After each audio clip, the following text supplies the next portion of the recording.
You're now listening to the Something Good Podcast Network. Please press any key to continue. A kiss, as defined by Dan Webster, is something pleasing, a caress, a gentle touch. But there's another kiss that isn't in Webster's. Hey world, we're kids! Some critics say they don't make music, they just make noise. Yeah, Kiss sucks! Kiss implies the extreme in the theatrics on stage, utilizing fire and smoke and bizarre costumes, and the ever-consistent, constant concealment of their true identities. Speaking of which, Kiss is going to have its own comic book soon. Take Kiss with you. It's fun. Show your friends and be the first. Now. Oh my God, no time to turn! And welcome once again to No Time to Turn, a Kiss Nerd podcast. Nerds. That's us. Joining me, as always, I'm Russ. I guess I'm the host. Yes. I'm the host with the most. Oh. That's a lie. And as always, I'm joined by Cap and Alex. What's up, everybody? From the Something Good Network. Yo. And check out you need to check out the Something Good for You podcast. And the Couch Potatoes. And the Couch Potatoes. There's a Kiss referenced episode over there that's worth checking out. Yeah, 121 near the tail end of 121. We were actually in Nashville the same weekend as Creatures Fest. But you did not go. But we did not go. Spoiler alert. But we do talk about the outsider's perspective because I was watching it like crazy. Because what else are you going to do at the hotel after you go at home? You read the message boards, and it was going to. It had the potential to be a giant train wreck. That's why I was watching Everyone it. was. It's like, seriously, at some point, the Kiss FAQ website, like, the server crashed. There's been a couple times when, like, the servers crashed over, like, crazy things. And, yep, it was getting so much traffic, it, like, white screened for a good couple hours. Oh, wow. Oh, yeah.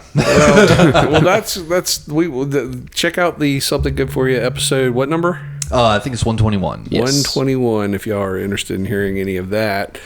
But in the on the flip side, on the other hand, right here, right now, we're in the middle of the Revenge cycle.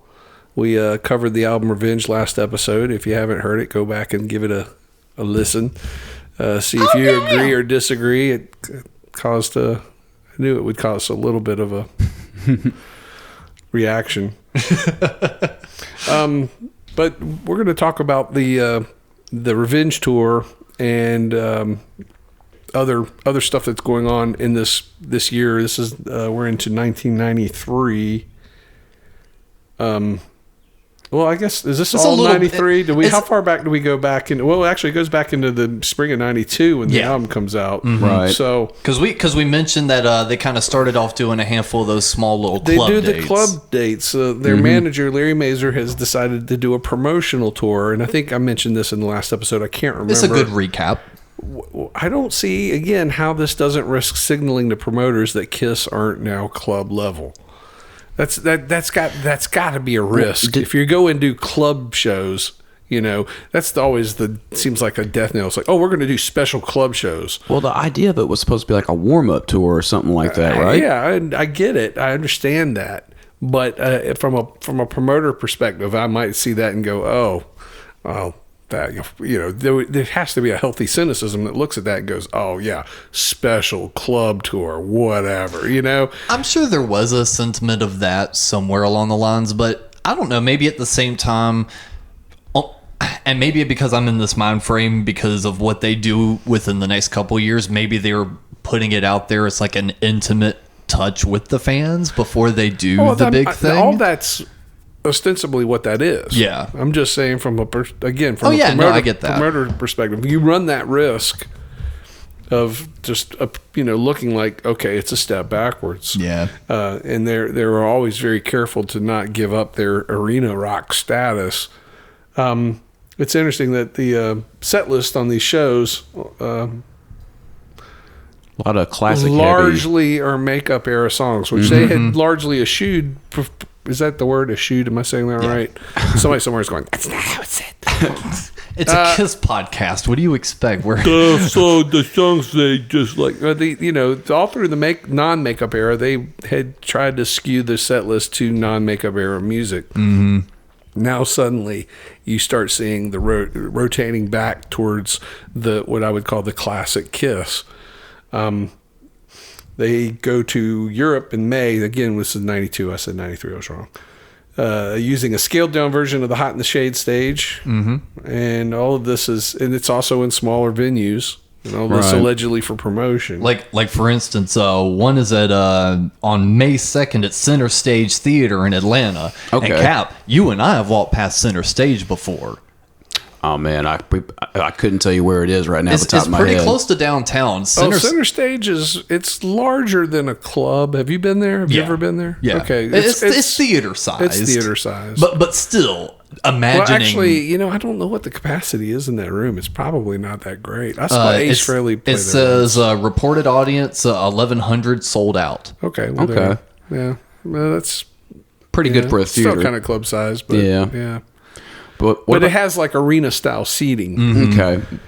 And then it kind of with a stage on one end. But yeah, that just hit me. I saw it. I was looking at the dates and I just saw that. I was like, oh shit! I've walked past that place a few times and I've been in there. That's weird. Imagining Kiss being there. And initially, there's no real plan for a tour. The tour doesn't begin for another full 4 months. Jesus. Say that 5 times fast. 4 times fast. 3 times fast even. Just say it all, Russ. Full 4 months. There we go. After the release of the album. So at that point, the album's not even charting anymore. Mm-mm. What's with Kiss lately, or in this time period, where they're just kind of starting their tours like immediately after like the hype for their releases, or just I think it's a wait and see game. Is there interest from the promoters? Is the money on the table? Can they afford to go do a tour? Right. Which we saw after The Elder that wasn't. They didn't even do a tour. They almost didn't do tour for Crazy Nights. We talked about that in the Crazy Nights episode. There was no, it took them. It was like 6 months, same with Hot in the Shade. It's kind of bizarre. They're playing. They're hedging their bets. Mm-hmm. They're not going out and actively promoting. So it kind of makes you wonder how much faith they have in their own material. And I can remember at this time personally thinking that they were winding down to the end, right? And I thought honestly that the question was, well, what's going to happen to him when it's over? And I thought, well, Paul will go on and be the next Michael Bolton. and I honestly thought that. And Gene will go on and be some sort of player in the music business somewhere, running behind the scenes, A&R or whatever. And the other guys will go on and be behind the scenes. Yeah, I mean, he would be never. I could see him being like, an I wouldn't have or something. Yeah, I could see him being like, I wouldn't have known the name at the time, but in the movie business, there was this power player. He was the president of Paramount Movies for a long time, and they went into independent production. His name was Robert Evans. He's a legendary guy. Mm-hmm. But he's very out there. He was always, he was as much of a celebrity in his own right as a lot of what he did. They made a cartoon about that guy. Yeah. What was it called? Kid Notorious. Kid Notorious. Yeah. Him and Slash getting in the shenanigans. Yeah. And there's a great documentary on him called "The Kid Stays in the Picture." Mm-hmm. And anyway, if you watch it, you will see immediately the parallels between Robert Evans and Gene Simmons. Yeah, I can see that. I have July. Is it July 92 that the Extreme Close-Up Home Video comes out? Of all the dates that I had pulled up in different tabs, I didn't have when that was actually fully released, but I do know that it was at the beginning of the I'm pretty sure cycle. It's July of 92. And this is sort of a history of Kiss home video. It's probably, arguably, I guess it depends on your take, but it kind of picks up the strength from Kiss Exposed, where we talked about how the best parts are when they were sitting and talking about their history, and it wasn't the comedic bits. this kind of takes it to that level. It's the guys talking about the history of the band, and the overwhelming majority of the clips on this are from the makeup era. Exactly. And there's a quote from that doc that was very interesting from Paul, that he when they talk about their past, he says that we're real proud of our past and we want to live up to it, but we have no intention on living on it. Yeah. Well, how the tides what do you mean? change. That's exactly what they're doing at this point. I mean, and they know, they have to know. It's like they're looking at things in hindsight going, okay, there's the A period and then there's the B period. You tell me which is which. And I know there's people out there that love that non-makeup stuff, the 80s stuff, but that wouldn't have existed at all. That band would never have gotten a record contract probably, and if they did, they wouldn't have done any better. And the only reason why we're even talking about it now is because of the A period, which is the original Kiss period. That's right. And at this point, this current lineup is finally at a point where it can be barely sustainable. Well, it's barely sustainable now. Yeah. I mean, it was hardly ever. I mean, this whole non-makeup era has not been successful, and people will always go, "Oh, well, they sold millions of records that had sold out shows." They had a handful of sold out shows across a bunch of these. We've talked about this. I mean, the information's out there. Look it up yourself. These records, they might have sold platinum records, but again, they were shooting for the moon here. They're looking at their contemporaries all selling anywhere from 6 to 12 million easy every time. The glass ceiling had shattered. So for Kiss to sell 1 million copies really wasn't that impressive. No. You know, if you weren't doing, 6 and 12 million copies, Bon Jovi, Guns N' Roses, a brand new friggin' band. Cinderella, their manager's other band. We've talked about this. These bands are just, Bon Jovi, Motley Crue, whatever. Mm-hmm. But back to the club tours, how were those numbers? Or are we going to get into that? I'm sure they did well. I didn't even pull the numbers. I'm sure those were packed. I mean, I can't see them not being. I mean, that was shooting fish in a barrel. Yeah. With especially with the makeup material, like we were bringing up, since they relied heavily on that. That would have been pretty... looking at some of the club dates, it seemed like they varied anywhere between as small as the 1,100 for the Atlanta, and then I saw some as 5,000 and 6,000, and most of them said sold out for the club dates. Yeah, well, there's no club that holds. 5,000-6,000. That's basically what they draw on this whole reunion tour. Revenge tour. Revenge tour. Yeah. But just to actually cycle back real quick to the extreme close up, it is pretty interesting. Like you said, released July 14th, 1992. The actual record released May 19th. So between May 19th and July, they actually had 3 full music videos recorded and put on this. Mm-hmm. Because they had the Unholy video. They also had all the Revenge videos. Well, not all of them. Oh, because it didn't have Every Time I Look at You, right, and it also didn't have Domino. Okay. Oh, yeah, that's right. We talked about that video for Domino. See, that shows how disconnected I was even then. Okay, yeah, sorry. So 2 music videos. So they had 2 music videos in the ready, and they basically sandwiched that together in this extreme close-up video that starts with Unholy, and the very last video to play is I Just Wanna. So yeah, they made a video for that. But I really enjoyed this because I kind of mentioned this off mic, but we are now actually in my second favorite era of the band. And you kind of said it was really has to do with when you grew up as a Kiss fan, which is true. I was born September 92. So basically everything around this period onward, Mom was buying brand new, so I was literally as a child hearing this stuff brand new. So in a weird way, it just tickles that weird early childhood memory. This is your nostalgia. In a way, yeah. No, it's not in a way. It is. It's your nostalgia. Well, because she didn't have this tape until later on, and this was one of the first ones we were able to find outside of the Second Coming one. It still gave you a healthy dose of the original stuff. It's the first time I saw the music video for Sure Know Something, which at that point, now I was sitting here going, well, how does it start? Because they start that video midway through. Because Paul's talking. Oh, yeah. And then all of a sudden you hear, da-da-da-da, I'm dead again. Yeah. So yeah, it starts on the first chorus. So I never saw the first 1/4 of that music video for half of my life. Because that's all I had as a reference point. But then again, you had really cool stuff from 76, 77, 78.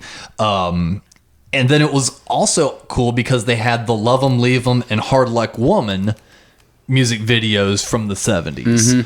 And that didn't get a whole lot of discussion or circulation around that time. Well, I mean, when that home video came out, I was already out of school at this point, but my friends, we all wanted to see it for those videos with the with the makeup stuff. Right.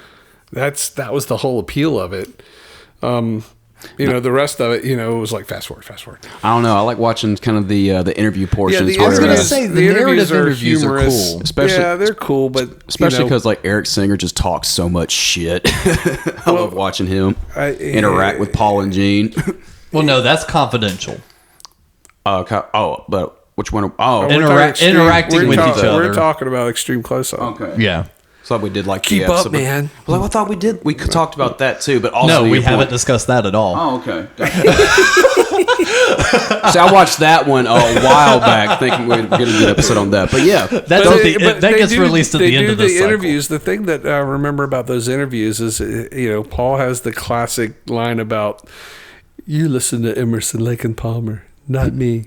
And he's just so stoic, and Gene is talking like he's trying to look like he's like this, he's talking about Kiss, from the street. It had the attitude, and I'm just like, dude, you're middle class, you're from a suburban neighborhood, That whole thing was hard sell for us. We had already, like I said, it's hard for me to judge this stuff fairly because I was already past it to a point and my cynicism was full blown and I was just looking at him. It was just like, oh my God, stop talking. Yeah, because honestly, without all the extra that you had growing up, all I had was the Second Coming tapes, which really kind of glossed over the beginning because they really just wanted to focus on the reunion tour info. And then eventually Mom and I found these two tapes side by side. And then they hadn't really done any sort of announcements for the farewell tour because I remember that announcement. Yeah. Well, that was 96 or 99. That was in the late 2000s. Was the farewell tour? It was 2001, I think. No, it was 99, 2000. It's 2000 for sure. Actually, I remember I think either way. It's pretty sad that it's so insignificant that we can't remember it. Either way, the quote unquote farewell tour. Yeah. Either way, I remember when that was happening, and so they weren't doing any of the VH1 behind the music retrospectives because as soon as they announced the farewell tour, that's when the TV documentaries started really coming out and with a lot more information of the history of the band. Well, so Extreme Close-Up is all I had for the history and their exact narrative. It presents the established Kiss narrative, which is equal parts truth and fiction. Well, I ate it full hog, even though but you didn't. That's what I was saying because I didn't have all the back end. It's like the kids growing up today with the prequels or the sequel trilogy for Star Wars. It's like they have a certain grasp on something that we didn't understand.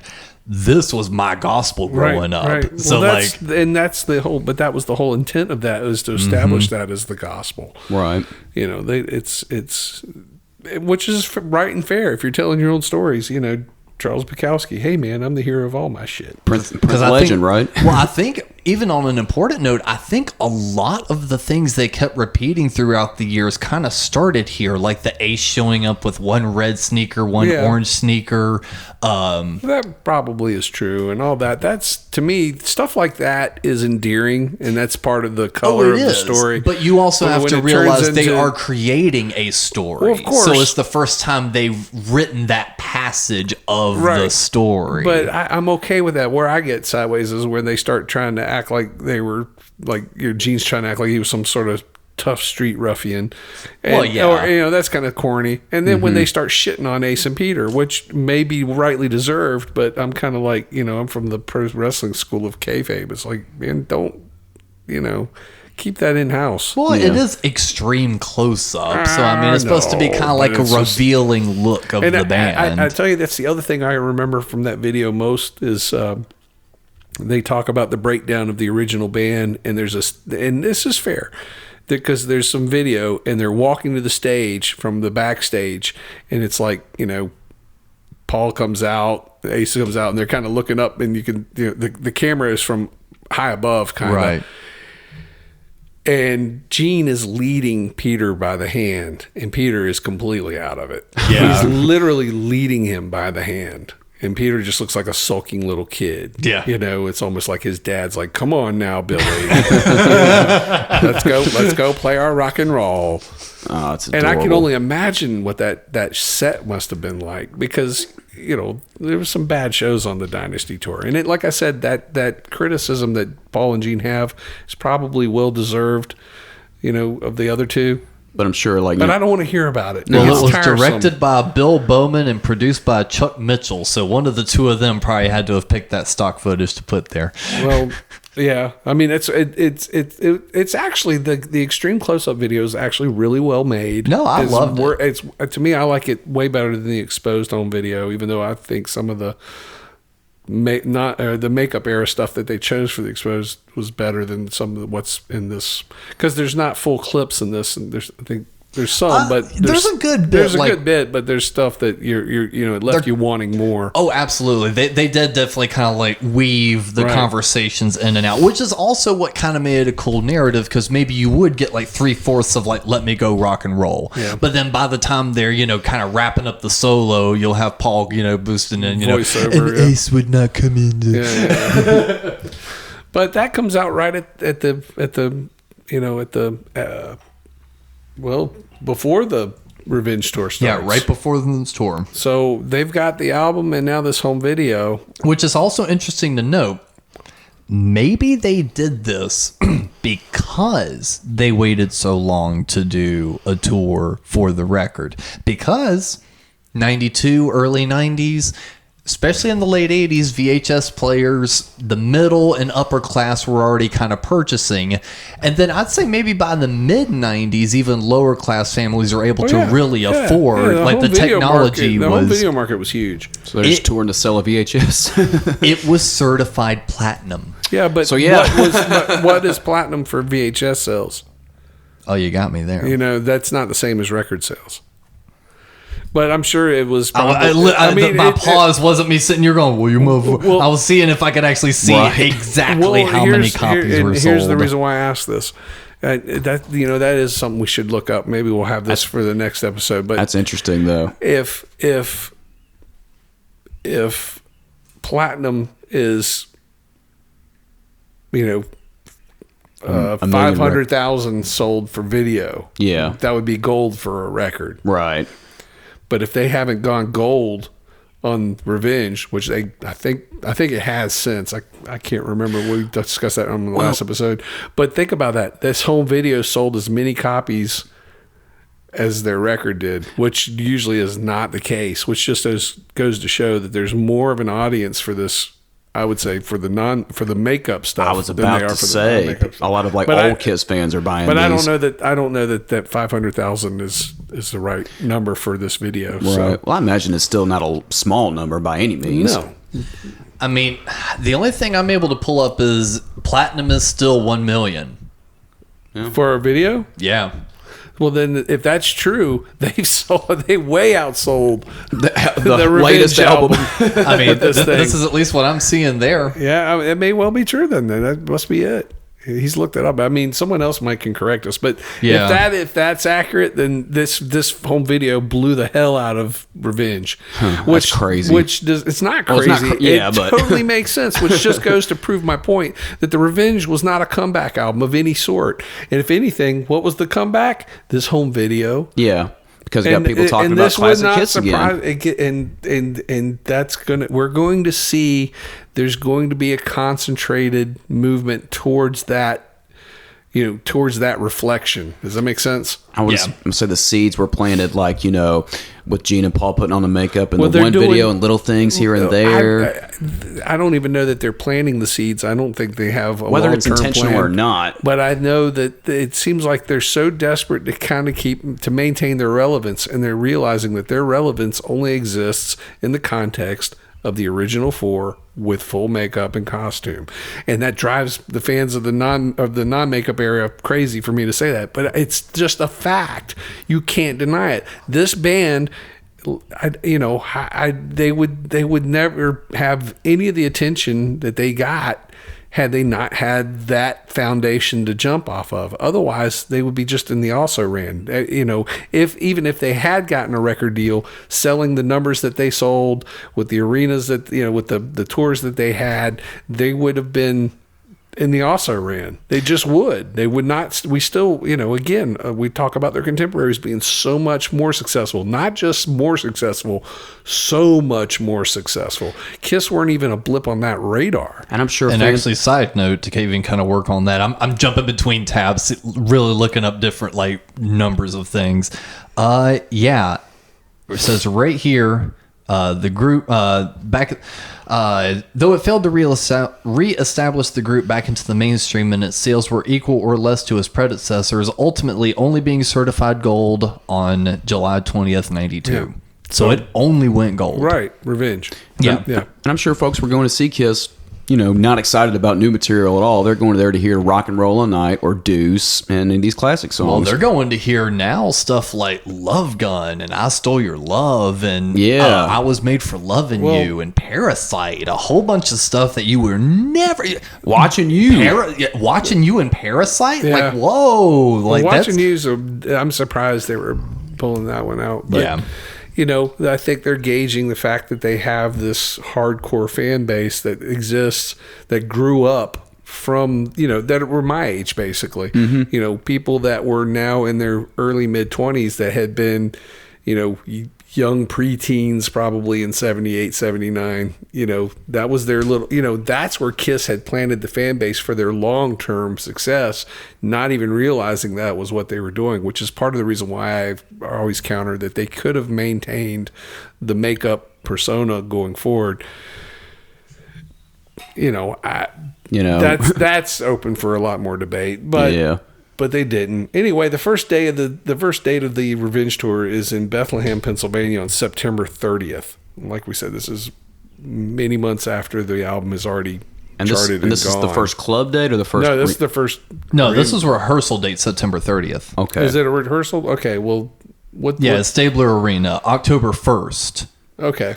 Or the Stabler.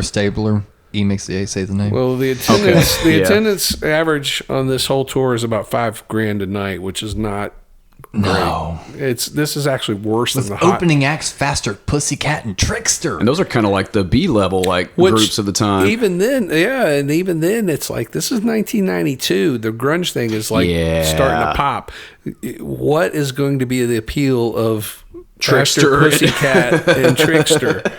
And that's not I'm not shitting on those bands. I'm just saying in that era, it's just is what it is. But yeah, exactly. That's the era of like Pearl Jam and Nirvana at their peak. The first possible sellout of this tour was on October 14th at the Civic Center in Charleston, West Virginia, but it was in a scaled back arena setup with only 4,000 seats put on sale. Yeah.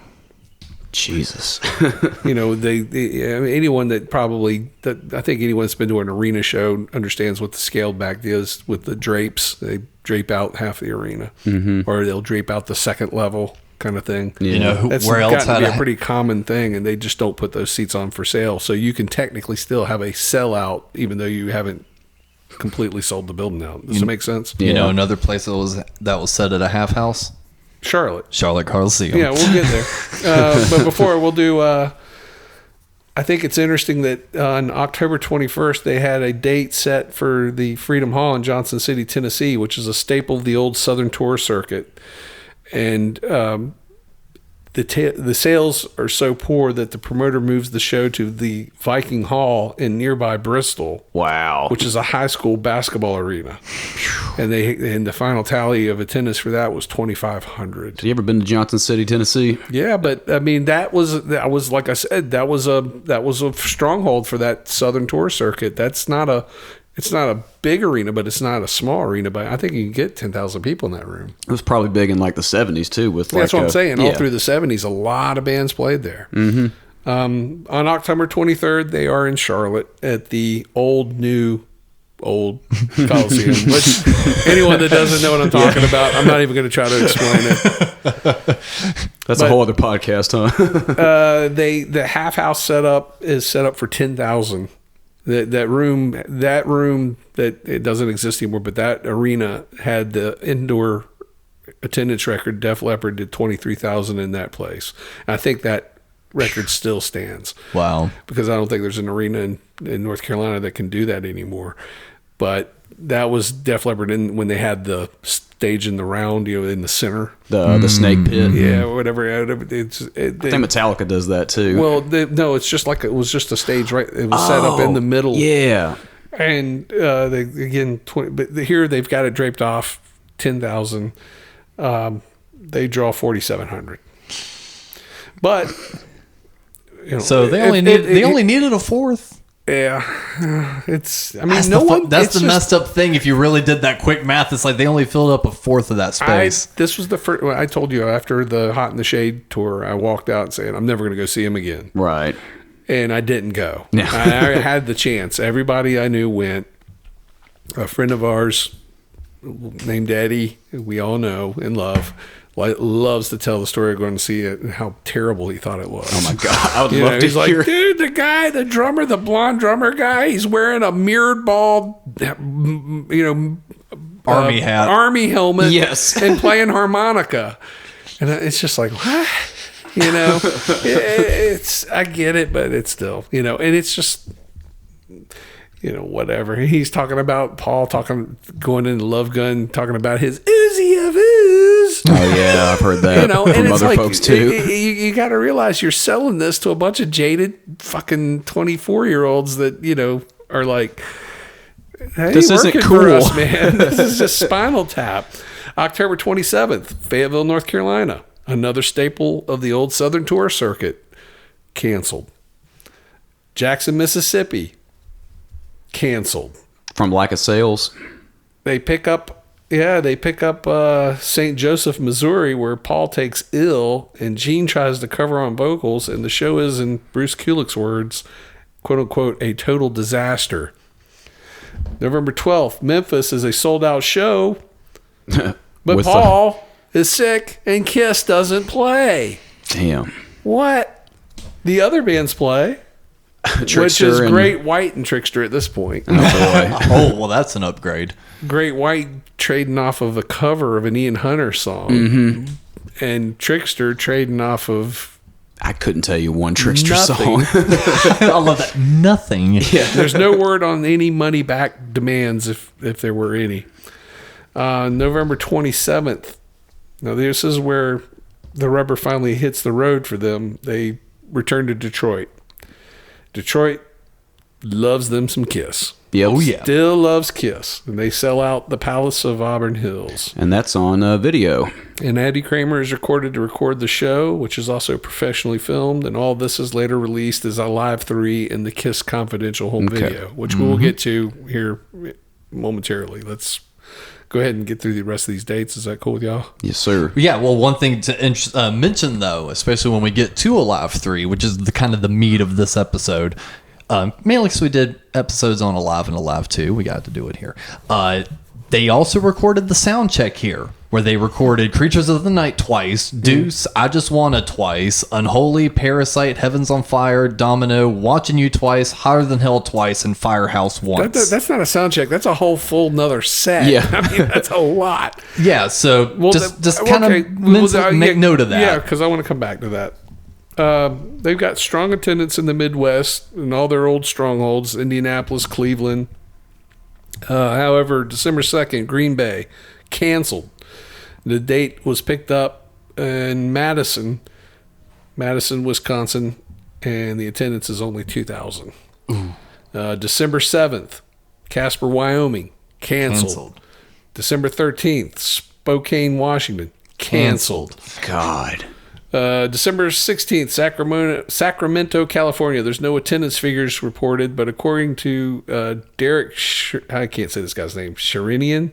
Oh, the keyboard player? He's playing keyboards. He's their auxiliary guy, singing backups and keyboards. This is before they had, now everything's pre-recorded. They've got it, But back then they had a guy backstage playing samples and singing backup. Mm-hmm. But according to him, the quote is, "There's just no people there." And Paul turns his raps into jokes about the lack of attendance, directly talking to the sound engineer. How you doing tonight? And well, there's some notes on this. Apparently, an excellent audience recording circulates from this show. Oh wow! Well, So that would actually be very interesting to hear. Now this that's provided that the information isn't a confluence of different, yeah. But it might still kind of lead to it, because at least on kissconcerthistory.com, which is an offshoot of the FAQ, it says reported audience roughly 5,000 at a 13,000 capacity. Yeah, well, Woof. That's, So that would This lead is- credence to what they were saying. Yeah. this tour has just been Sounds awful. it's not been good. The final show of the tour is December 20th in Phoenix, Arizona. Merry Christmas to us. Again, it was scaled down for 7,000, and from the venue's capacity was 18,000. They scale it down to a 7,000. They draw 3,700. Thank you For and which good day? night. Phoenix? Yeah, December 20th. Okay, well, at least here it says That- reported audience. Oh, no, sorry. 20,000 capacity. Never mind. I was about to say, no, they got a big show there. But no. Coming so off much. of this, I wanted to help them. they did have the big shows in Detroit, and they recorded what becomes a Live 3 and Kiss Confidential. Which of these come out first, do you know? Let's go ahead and get that pulled up here. Or did 'cause they I've come out got simultaneously? Here. Confidential came out August 16th, 93. And then, okay, so it took them a full year to get the Confidential release. It didn't come out till the following year, August 16th, 93. So when's the Live 3's release date? Because I don't have that here in front of me. Yeah, I do. May 18th of 93. I'm sorry. Yeah, so Alive 3 comes out first and then Confidential. Okay. So Live 3 is largely recorded in Detroit, with additional material culled from the Cleveland and Indianapolis shows. And from what I got, well, like what you just said, a lot of it was actually recorded in Soundcheck. Yeah. Not Tears unlike- of Falling was also recorded and not used. And it was only added so they could record it. It wasn't part of their regular set list on this tour. And that's not unlike Alive 2, right? That all those sound check tracks that they kind of took Yeah. and put in Alive 2. Well, but this seems like it's more excessive. Then that's the question I have going into this album: is how much of this is actually live and how much of it was studio enhanced. Oh, man. And it's not that there's any guilt in that, because we, going all the way back to Alive, a lot of it was studio enhanced. But to me, listening to this, it doesn't sound very live. Does that make sense? Or if it does, it sounds almost like it's almost pulled off of a soundboard. It's Yeah. like it doesn't have any of the ambient quality of a live album.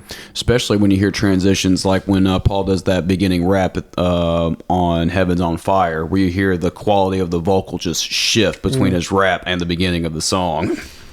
Yeah, I mean, so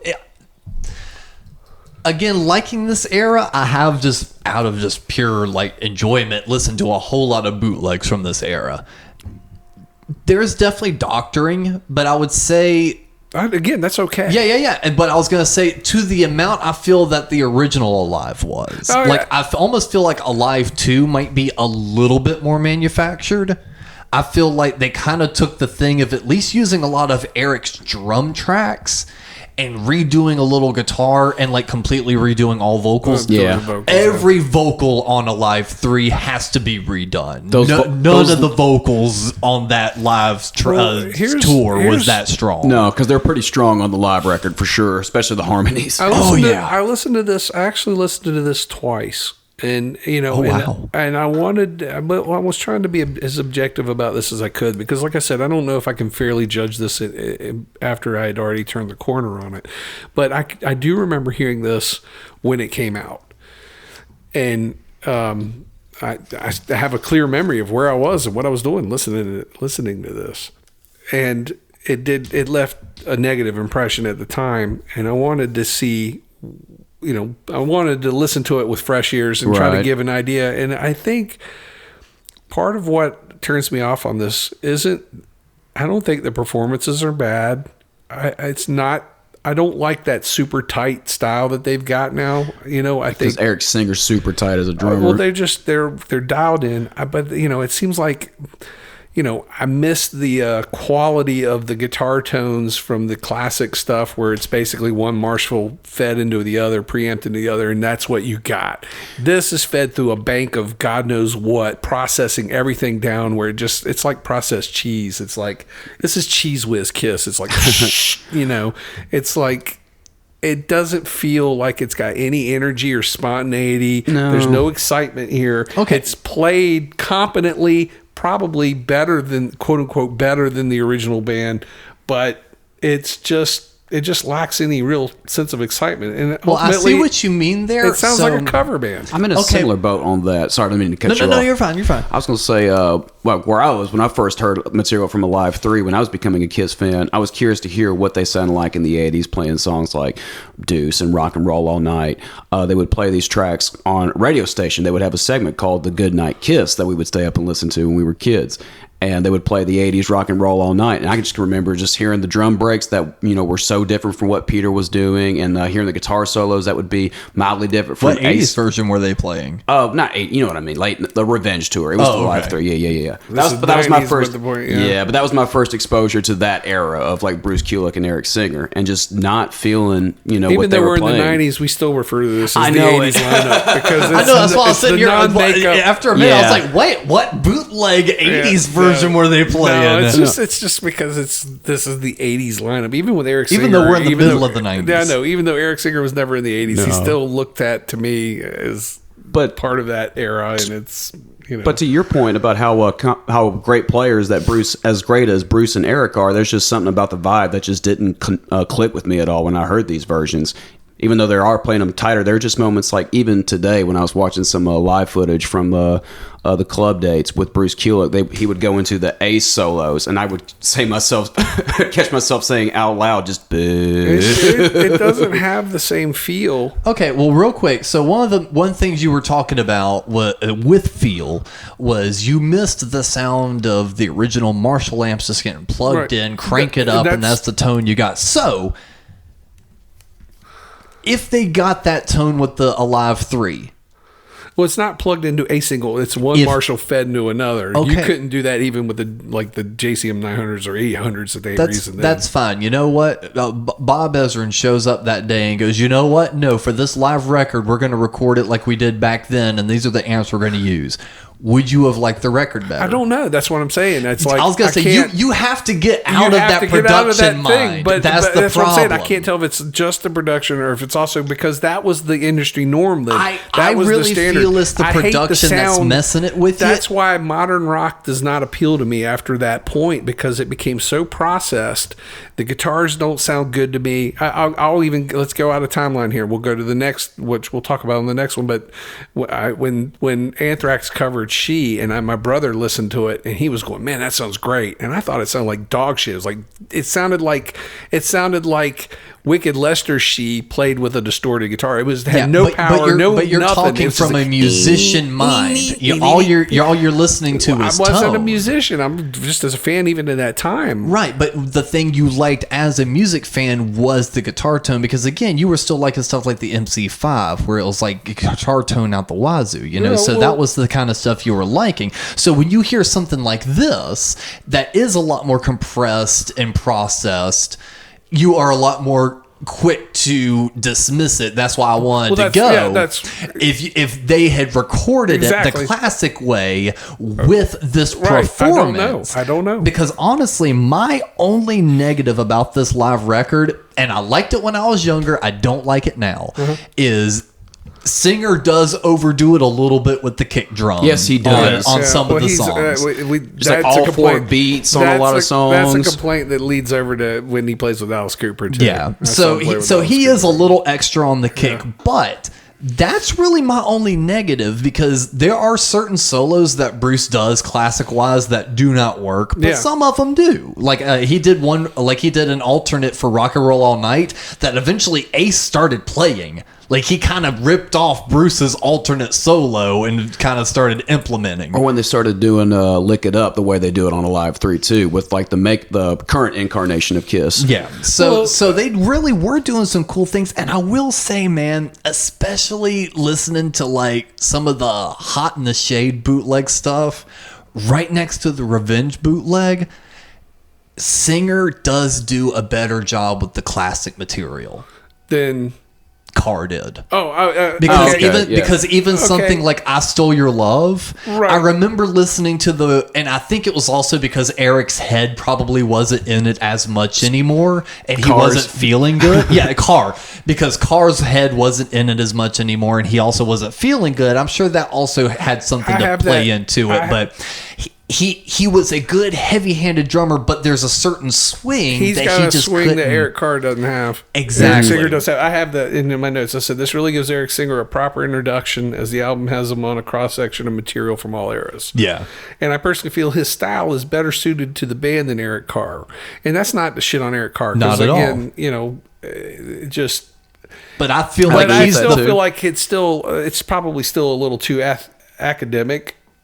I mean, which is what we're talking about, the extra kicks, all the extra little fills and stuff, which kind of gives a sterility to it. But do we overanalyze it like that because we got such a street level performer in Peter from like the old days? Yeah, but that's also but that's the appeal of what we had to begin with. Yeah. And when you start altering that formula, it's like, okay, we've had classic Coke for 50 years, and then all of a sudden there's new Coke. Well, it'd be like, imagine if John Bonham had joined up with the Ramones. Right. After Tommy that left. wouldn't have worked. John Bonham, as great of a drummer as he wasn't going to work. And I mean, I don't think Marky Ramone was really as good as Tommy was for the Ramones, but he's the Ramones drummer. You know, it's just, it's kind of moot, but you have your preferences. Yeah. I wouldn't say there's any big reason to go through every one of these and dissect them. No, but, there isn't. But to me, there's I'm a using few. this on a broad scope of everything. To me, there's definitely a few highlights. One, to me, the definitive version of Heaven's on Fire. Yeah, I think it's my favorite one too. Like if someone was like, "Hey, put Heavens on Fire on," I would pick this version. I would too. I know Russ is looking at us like, "What's wrong with you guys?" No, my question is, who would say, "Hey, let's put Heavens on Fire"? You would be surprised. I know. I would be like, "No, let's Get out of my house." Let's not put that on. But no, out of this, I think this is a way stronger version than the studio one. I think that this whole album is very strong, and I think finally throughout the 80s, it's like they're finally and this is a horrible thing to say probably, it's like they're finally starting to gel. I know it. Which has taken them 10 years to gel and feel comfortable as the non-makeup Kiss. And I feel like the it's irony because they're doing this while completely reflecting the classic makeup Kiss. Uh-huh. And I think that's why they gelled again. And you know what? And in a weird way, and this also just comes from a dynamic standpoint, Eric Carr, he was the member throughout all of the 80s. Mm-hmm. Eric Singer was the first fan. Right. That had joined the band, because he had talked about seeing them, even at first album days. That probably says a lot too, as to why he was able to kind of fit in so much better.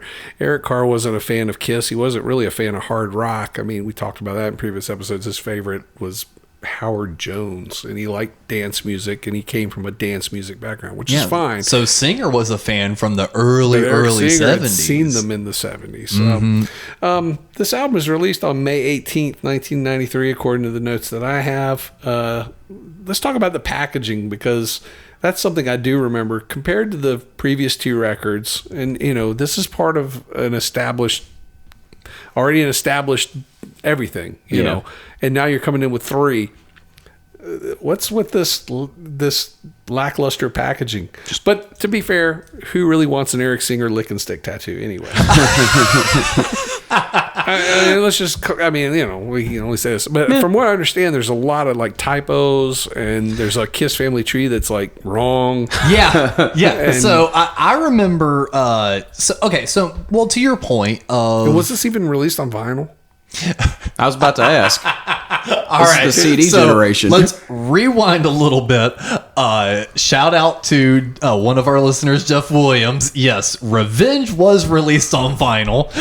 Okay, well, see what my I notes saw that said, too. I didn't know that because of what I was told, what I read was that, so my information was incorrect on that. No, and the thing was, is when you said that, I completely agreed with you. I was like, yeah, no, Revenge wasn't on vinyl.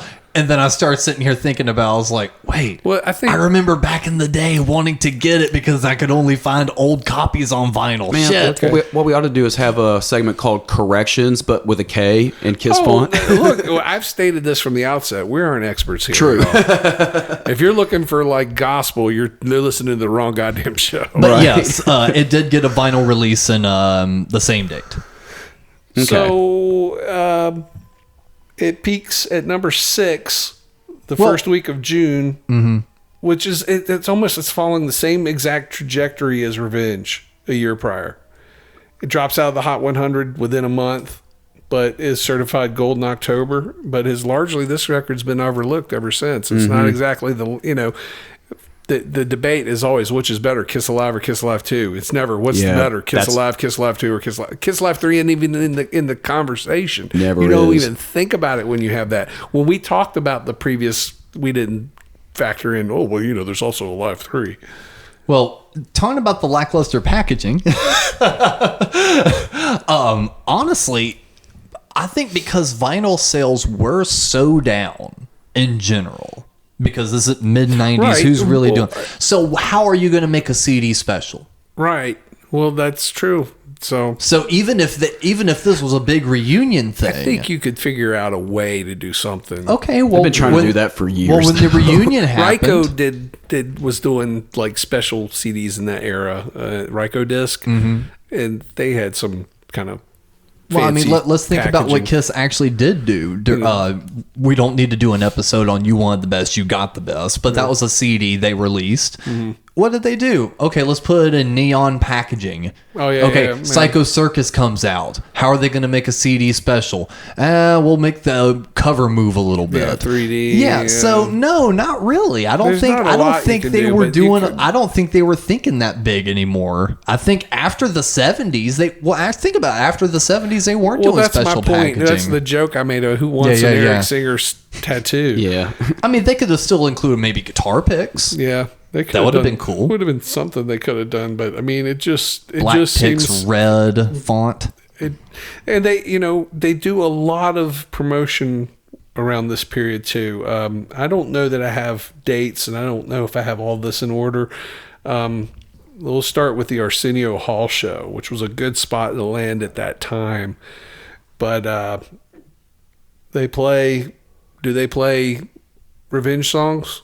Do they play? I haven't watched this footage. They played Detroit Rock City and Deuce. Yeah. And it's tight and powerful, if again a little lifeless to me. I think there's a problem. Again, Bruce Kulick is an excellent guitar player, excellent musician, not a showman.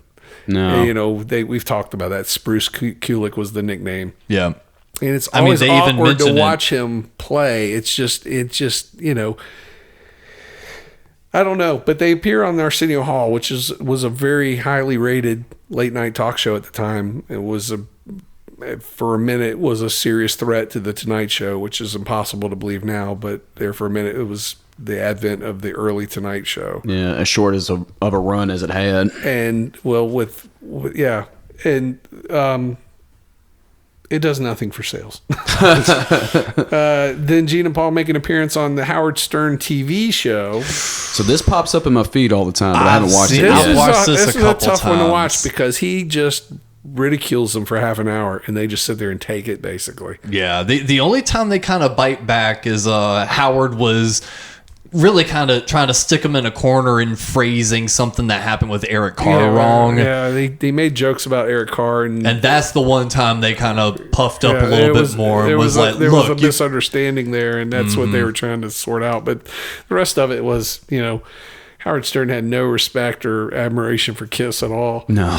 well, I mean, that was also part of his shtick. I know, but it was an embarrassment. It was very embarrassing. It's been embarrassing any time Kiss members have been part of Howard Stern, even the radio show. Like, it's an embarrassment pretty much anytime they do interviews. It's like Gene is hired on for Howard anytime.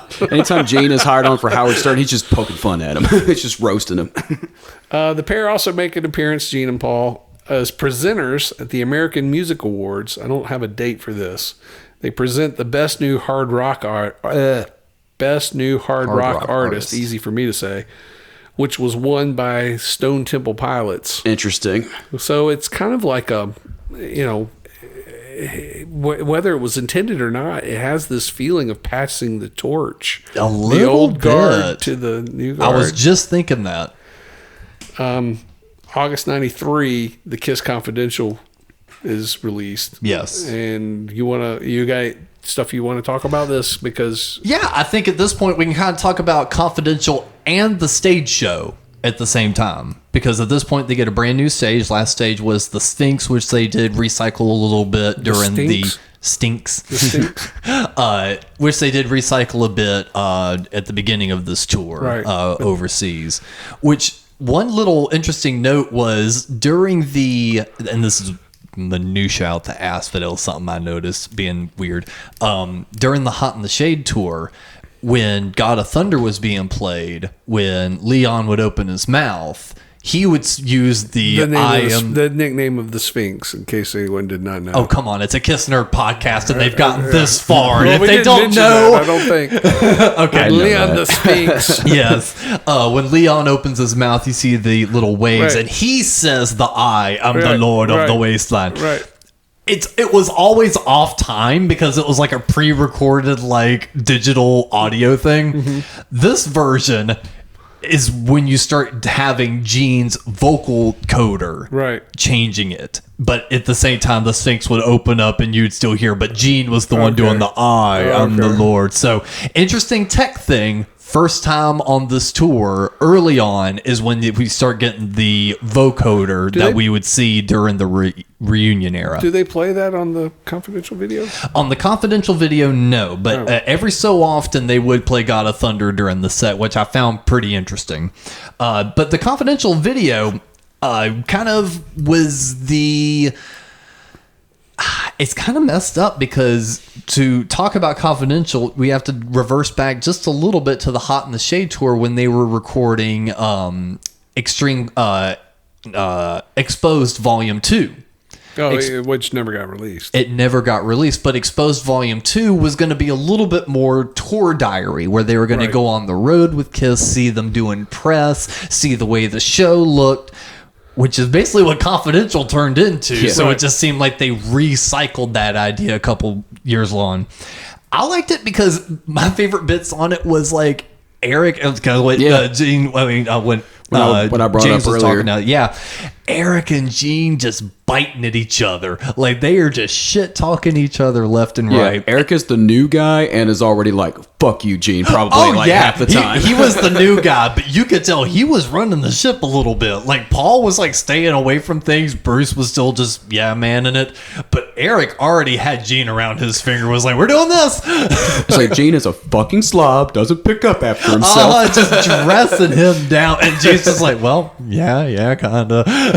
And when they talk about, how everybody's going to sleep, but Paul's playing Super Mario Brothers. Yeah, Paul's just I'm playing Super Mario Brothers. So it is just kind of that weird thing of wow, it's Paul playing video games and Gene mixing the cottage cheese and the jelly together, and it pisses Eric off. And Bruce. Yeah, so it's and you hear their reactions and people from outside the room going oh no, stuff like that. So it's it's probably the last time you see Kiss genuinely being Kiss. Unguarded, unscripted, not thinking about themselves over and over. There's a bit of it, but there is a lot of kind of what they said, a lot of confidential, fly on the wall. Well, my question is, Kiss being Kiss, they worked so hard to protect and preserve this mystique once upon a time. Now they've gone almost complete opposite other direction.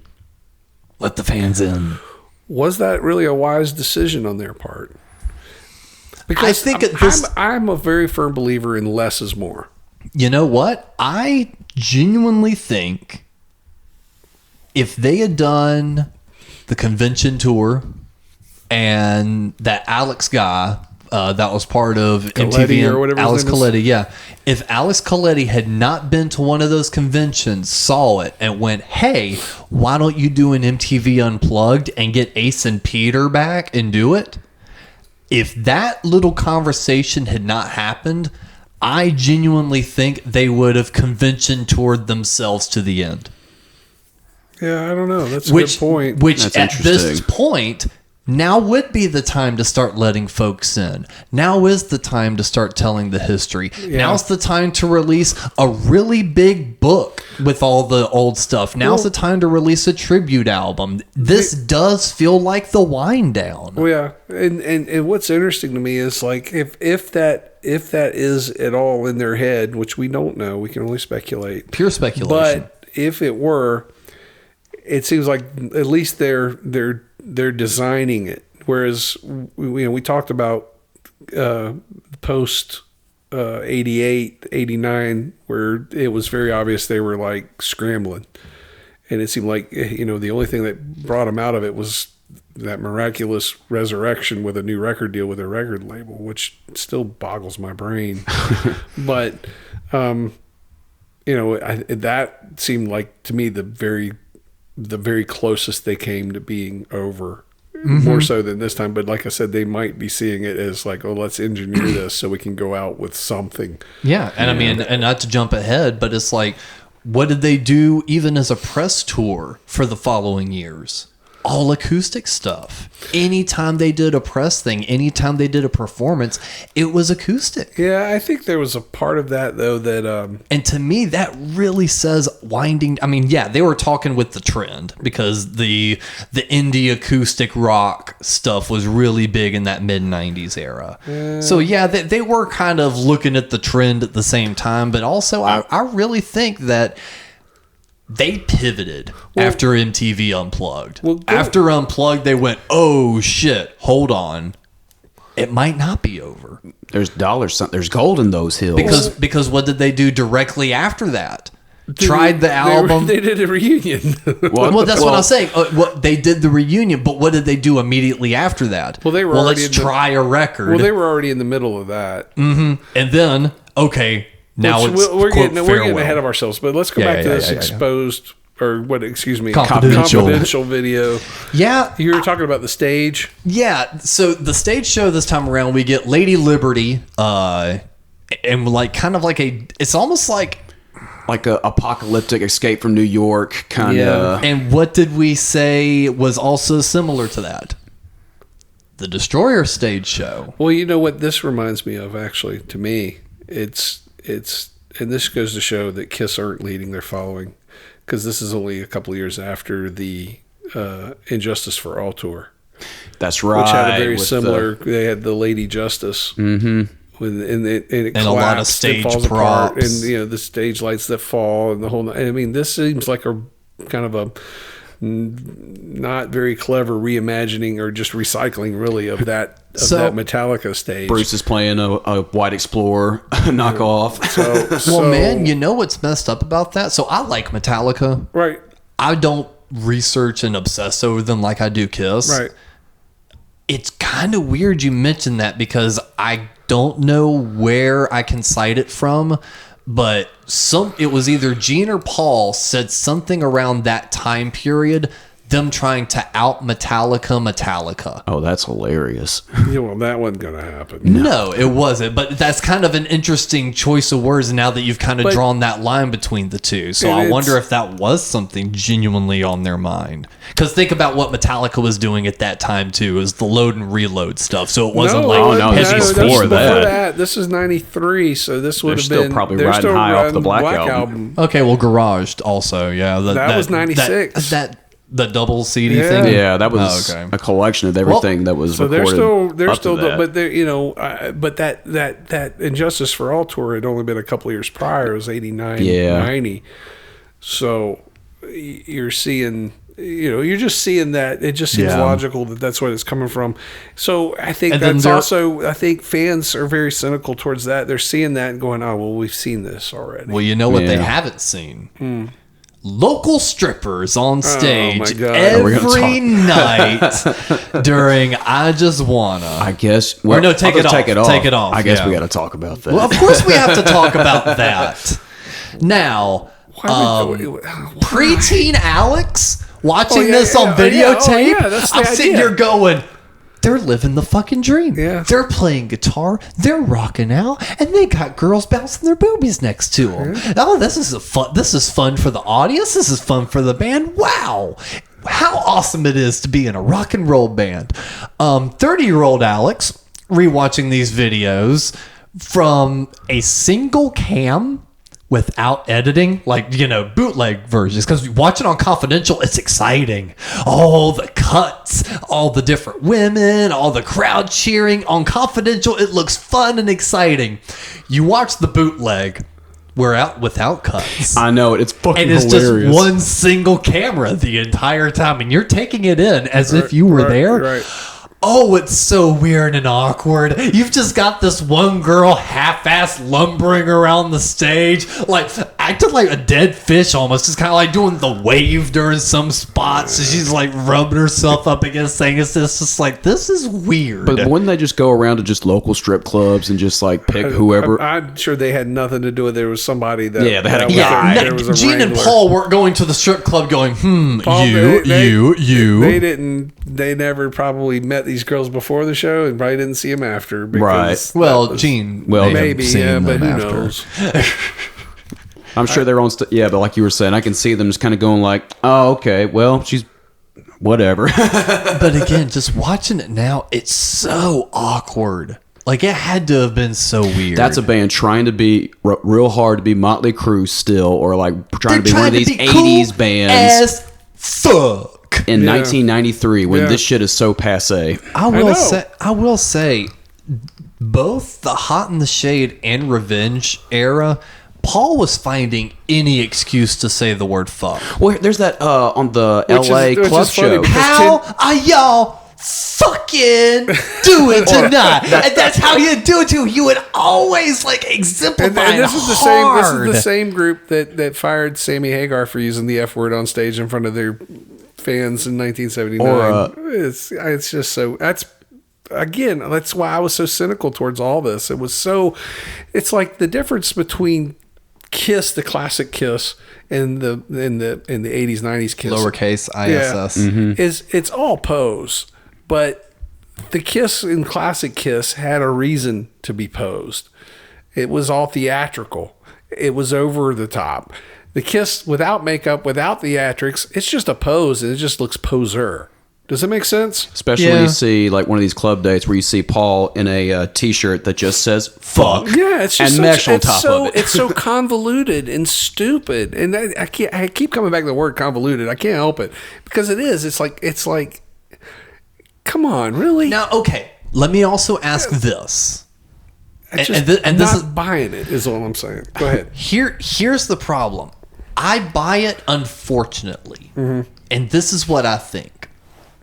If Gene and Paul, well, the whole band, if Kiss as a whole had not turned so flamboyant during the 80s, I feel like the way they looked in the 90s would have been more accepted, and you and the fans like you wouldn't be looking at it being like, I don't buy it. And the only reason I say that is if you look at everything Kiss has done recently that's purely yes man material, the only person saying no is Doc McGee.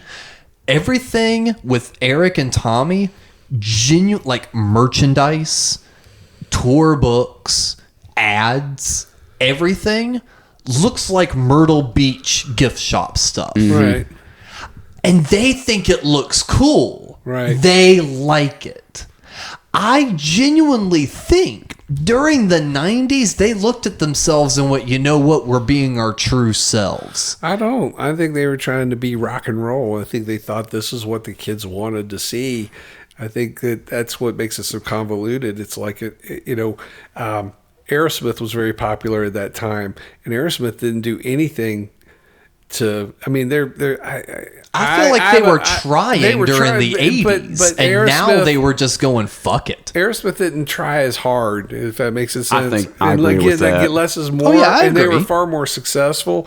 I don't like Aerosmith in that era, but I just think Kiss screwed themselves between Lick It Up and Hot in the Shade. Well, I still think Kiss was visually. I still think Kiss was like trying and like was really trying to put on a costume and really try to get over with a younger audience, and it shows with like the follow-up record and everything too with Carnival of Souls. They're just trying to appeal to a new audience and to what's trendy at the time. They're putting on a costume. They're following. It's my point is that Kiss in the 70s did their own thing and by default led, whereas now they're looking at what everyone else is doing and following suit. Yeah, well, see, I also, in a weird way, I kind of go by what they wear off stage to determine what they wear is like a costume or a trend or not. If you notice those behind the scenes photos of like Paul out on the town or something like that, he was never super neon. He was in like white button-ups with a blazer and jeans. They always he cleans up. That thing. Gene just wears that stupid hat. Well, that goes back when we said "Lick It Up." That cover shot of "Lick It Up" is what they should have looked like, because that was their streetwear even throughout the 80s. Right. As soon as the 90s hit, though, Paul was wearing like the skull, design, but like that thin over the top, the Hulk Hogan bandana. For real. The not a do rag, not a bandana, the somewhere in the middle. I don't feel like wearing my extensions today. Yes. So he was wearing a lot of that. Gene was wearing a lot of the black shirts with his leather pants. I mean, they were kind of wearing that stuff off stage. Yeah. So I feel like in their because you've seen like the whole movie stuff. I feel like in personal time, if they wouldn't want to look like that, they wouldn't. I'm going to drive this to a point. Okay, sorry. This caps off 1993. They do a performance on the Dick Clark's Nears Rockin' Eve. Yep. A good spot to land. I was going to say they've been good with Dick Clark throughout their entire career. This is where it really, and this will extend, and we'll talk about this on the next episode as well. But they just look awful, and it's not even the look that they're trying to achieve, but it's just the pancake makeup, and their hair's just frizzy, and it just looks like they're wearing like the cheap kind of crepe hair wigs that you'd buy at the Halloween store. Well, Gene is. Gene's probably. I don't think Gene's wearing a wig. I think it's extensions, and I think Gene has plugs. But it just looks. They just look so fucking awful. What other show with three hetero males are going to sit here and talk about motherfucker's hair? They just look so bad, though. I mean, I'm just looking at it like it just looks bad. And they play a really lifeless, just awful performances. And again, note all makeup songs. Detroit Rock City. They do a couple of passes for Rock and Roll All Night because I think that's all that airs. I'm not sure. Yeah, it was. And they play Making Love, which isn't played very well at all. No, I will say that version was not very good. It doesn't lend to them. And, it's this whole era, again, it's widely regarded by fans as a comeback, but nothing reflects this. No, this entire episode the only thing that reflects that you could say, you could point to and go, that was really successful, was the exposed or the extreme close up videotape. There's too many X video titles. Well, that's because they have to be X rated because they got to be. They're edgy, bro. They're edgy Kiss. Oh, and one more fun note from Confidential. So, of course they were showing off all the, women dancing on stage and this, that, and the other. Randomly, in the middle of the video, they're talking about, all the different groupies that'll come backstage after the shows and, you want to touch them. And Gene's doing the whole up one, down the other. And then Paul mentions, and we had the Crusher the other week. And Eric was like, you want to tell him about the Crusher? And Paul goes, yeah, the Crusher is a girl that can... And they immediately show the video clip where she puts an empty beer can between her tips. Oh my God, and just squeezes them. And the sound it even makes is just like... And I'm like, yeah, wow. Some heavy duty silicone. Yeah. So, that's what goes on backstage at the Kiss shows. I just never bought into any of that culture at all. That strip club thing, the whole thing. It just never, And again, it just looks so forced. It looks so forced and phony to me. And that's why it was such a turnoff. It's like for Poison, me in this but period. worse. But they have and part of it, and the flip side is like, and I wasn't a big grunge fan, but this grunge thing certainly is permeated and percolated and now is exploding and taking over everything and killing everything that was prior. So Poison, who were huge the years before, is no longer relevant. Motley Crue, no longer relevant. I mean, all Motley these bands. who? Yeah. So these bands, we talked about them selling 12 million copies of everything they put out and just having these huge stores that Kiss are like going, gee, I wish we were like that. But And now they're They're the punching bags. They're on Beavis and the Butthead. irony. Now they're seeing that all this stuff is going up in smoke. It's played itself out because it was never really that relevant anyway. It wasn't going to have legs. It wasn't going to stand. And a lot of people would fight me on that, but that's okay. I'm right, they're wrong. Grunge is taking over, kills everything. And what's the saving grace for Kiss? It's all these bands, these grunge bands, the Rising Tide, are all old school Kiss fans. Mm-hmm. Whether it's the Melvins or Nirvana or like all these bands. All of them. Doing covers on various records. It'd be kind of interesting to pull all these guys together and maybe do something. So just how to capitalize on that recognition. Yeah. And you know what? Not a lot of shows talk about that. Well, we will on the next episode of No Time to Turn. So hopefully you'll stick with us and enjoy the ride as we will go into what's next. Gee, I can't even guess. But we'll find out next time on No Time to Turn. Thank you for listening. Please insert another coin by supporting the show for as little as $1 a month at patreon.com/somethinggoodnetwork.